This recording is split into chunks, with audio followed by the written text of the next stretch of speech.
Hey, what's going on, folks? It is Saturday night here in Texas. I don't know where in the world you guys are from, but I hope you're having a wonderful night. Hopefully, not even looking at this analysis right now. I promised myself I would stay away, but I got alerts on my phone, and I figured I would update you guys with what's going on right now. I have the 30-minute chart pulled up here in the BTC US dollar pairing on the Bitfinex index. And as you can see, guys, so it looks like after trying to break through this little zone right here at the $6,700, $6,800 range, we kind of fell down from it because we tried at least two or three attempts right here. So that's one attempt, that's two, and that's three. Again, this is only on the 30-minute chart. Maybe on the 1 hour, it's probably just, yeah, on the 1 hour, it looks like it's two attempts. After essentially double topping right there, it looks like we're falling now. But it looks like we're catching support right here. Even on the 1 hour, you can see this long-legged doji being created. And this is a critical level that has held us up as support at one point, even for this particular, false move right here when the BitMEX, what was it, maintenance that happened, and that became resistance. But even back here, it was resistance. So this is a good zone right here to see that if this area holds, I would expect a retest to the upside of this $6,700 level. Now, if it breaks and we fall back into this channel, then you have essentially seen the weakness and lack of follow through from the bulls. And my max, as I had told you guys, in this range for this entire move right here would be somewhere around 7,000 and 7,400 maximum. And the reason I say 7,000 is because I told y'all that I see the 50 moving average moving right along, as you can see, at the $6,900, $7,000 level. Okay, and typically when I see a moving average hovering right above us, and also the Ichimoku cloud moving right above us, with the Tenkan line right below and the Kijun line right above right here, that little bit of a C clamp tells me that the price is either going to catch support on the downside, or it's going to catch the Kijun line at the top and move to it like a magnet and potentially get rejected. So that's kind of why I'm, stating that 7,000, 7,400 maximum is probably the top. So yeah, let me pull up another chart that I put together for y'all. And this was something that I put together because, I wanted to show you guys just to make things a little bit easier. No, not that one. Well, also this one's kind of important too, actually. I have like 7 different charts.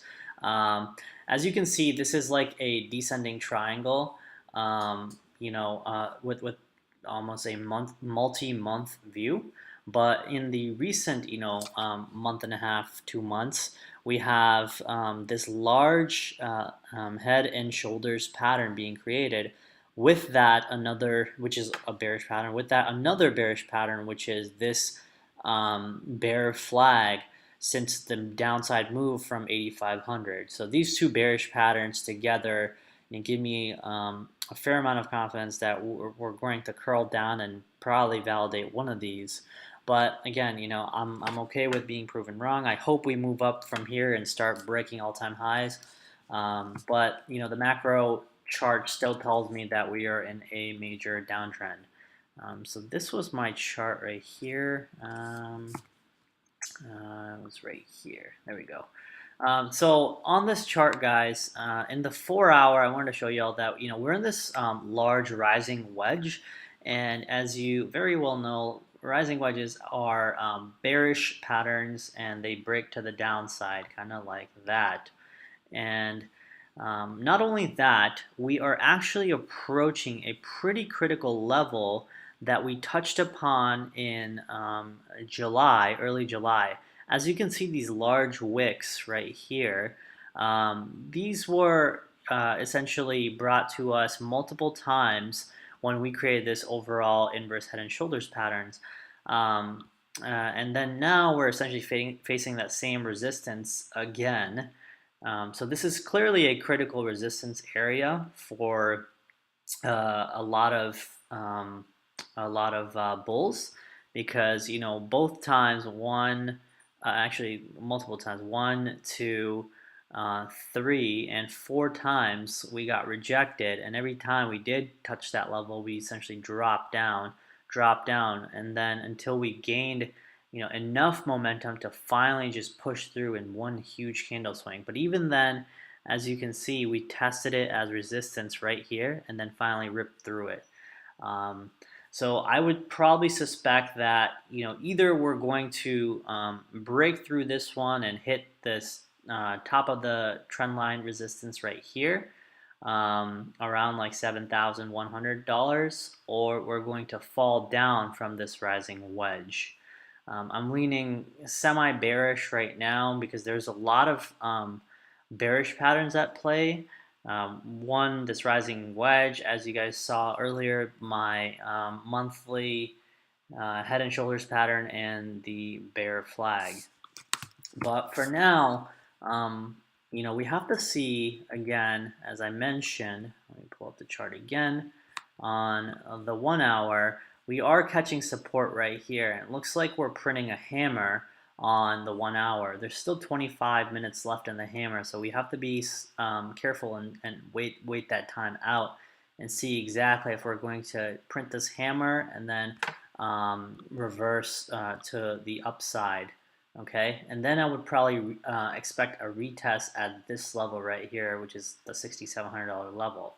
So, if you were to take a trade, let's just say, what I would probably do is watch for the follow-up candle after this hammer right here. Wait for the completion of it at least, and see if you open a candle right on top of this hammer, and then you can take a long trade here, and take it all the way up here and sell for your $100 profit.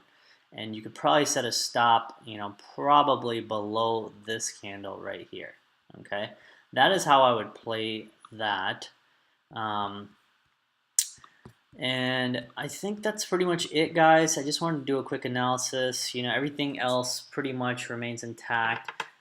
There was actually, sorry, I'm not gonna forget about this one. This was just something that I saw from one of my buddies in TradingView. He mentioned to me, we always talk about ebb and flow in the markets, about how markets move in cycles and ups and downs. So sine waves are actually a really good complement when utilizing them for the cyclical manner of a particular asset. And as you can see, this is kind of a cool movement right here, where I see the movement of Bitcoin touching, or rather at least coming close to the next up move of the sine wave. However, that's still about 10-15 days away. If these sine waves were to hold true. So far, they are kind of, as you can see from this wave right here, we came down. This wave right here ended on the downside. This one picked up right around here, ended to the up move, and then came down again to the downside. So anyway, as you can see, it may work out, but it's just something unique and interesting that I saw, and I just wanted to share with y'all.